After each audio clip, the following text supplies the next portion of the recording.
বেকার সমস্যার সমাধান। বাংলাদেশের একটা বড় বিস্ফোরক ঘটনা, তো বেকার সমস্যার সমাধান। তো যাই হোক, এগুলো সম্পূর্ণ কাজকাম আমাদের আগামী তারেক রহমান করবে। আপনারা সকলে ধানের শীষের পক্ষে কাজ করবেন, ধানের শীষের পক্ষে ভোট দেবেন। তারেক রহমানের হাতকে শক্তিশালী করবেন, বেগম খালেদা জিয়ার হাতকে শক্তিশালী করবেন। এই প্রত্যাশা ব্যক্ত রেখে আমি আমার কথা শেষ করছি। সকলকে ধন্যবাদ জানিয়ে আসসালামু আলাইকুম।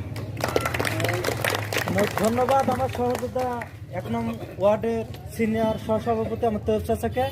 এই মুহূর্তে উপস্থাপন করবেন স্বৈরাচারী শেখ হাসিনার এক আতঙ্কের নাম, দূর সময়ে বারবার হাল ধরা এবং সুসময়ে আমাদের জাতীয়তাবাদী দল বিএনপিকে সুসংগঠিত করা এবং দূর সময়ে নির্বাচিত সংগ্রামী সভাপতি 4 নং মণিগ্রাম ইউনিয়ন হেলাল উদ্দিন রিয়াল ভাই। আসসালামু আলাইকুম। আসলে আমরা একে অপরকে সবাই বিভিন্ন জায়গায় বলা করছে যে আবু সাইদ চাঁদ এবার ইনশাল্লাহ এমপি হবে। তা আপনারা কি সেটা ভাবছেন যে ইনশাল্লাহ এমপি হবে তো নাকি? আলহামদুলিল্লাহ, যদি তাই হয়। তারপরে একটা কথা থাকে যে আসলে কোনো ছেলে না কাটলে তার বাচ্চাকে মা দুধ দেয় না, মানে বিভিন্ন কাজে ব্যস্ত থাকে।